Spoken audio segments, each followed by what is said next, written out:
adversity with advancement. Whenever God moves you to the next level, there will be adverse circumstances. And you must remain vigilant and steadfast in faith. And know that God will sustain you after he blesses you.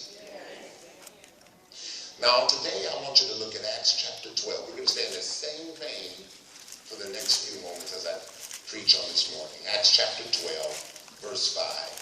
It says, Peter therefore was kept in prison, but prayer, everyone say but prayer, was made without ceasing of the church unto God for him. And when Herod would have brought him forth the same night, Peter was sleeping between two soldiers, bound with chains, and the keepers before the door kept the prison. Verse 7 says, and behold, the angel of the Lord came unto him, and a light shined in the prison, and he smote Peter on the side, and raised him up, saying, arise up quickly. And his chains fell off from his hands. And the angel said unto him, gird thyself, and bind on thy sandals. And so he did. And he saith unto him, cast thy garment about thee, and follow me.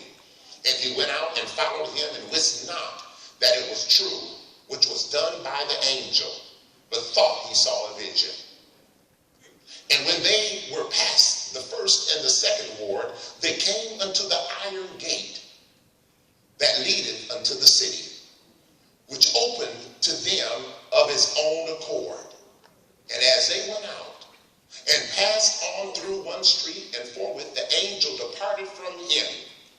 And when Peter was come to himself, he said, now I know of a surety that the Lord sent his angel, and hath delivered me out of the hand of Herod, and from all the expectation of the people of the Jews. And when he had considered the thing, he came to the house of Mary, the mother of John, whose surname was Mark, where many were gathered together praying. And verse 13 says, and as Peter knocked at the door of the gate, a damsel came to hearken, named Rhoda.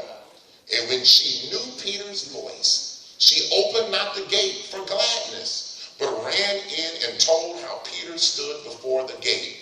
And they said unto her, thou art mad. But she constantly affirmed that it was even so. Then said they, it is an angel. But Peter continued knocking, and when they had opened the door and saw him, they were astonished.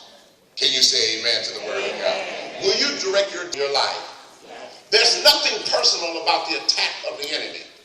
It's all about, he desires to thwart the will of God for your life. But I submit to you that no matter how he tries to entangle you and tie you up and contain you, God's will ultimately will prevail. So regardless of what you have faced this week or what you will face in the coming weeks, you must know that God's will must be done, and it will be done if we cooperate with his divine mandate. Well, what is his mandate? Don't let the flesh, don't let your feelings, don't let your impulses drive you to panic. You must know in the midst of everything that's coming against you, God's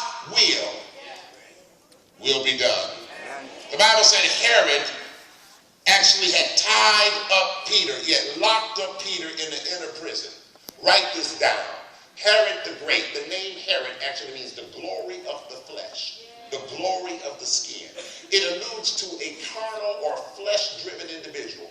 You understand that Herod had all of the riches, he had all of the wealth, he had all of the influence of that region, and he was a nemesis to the church.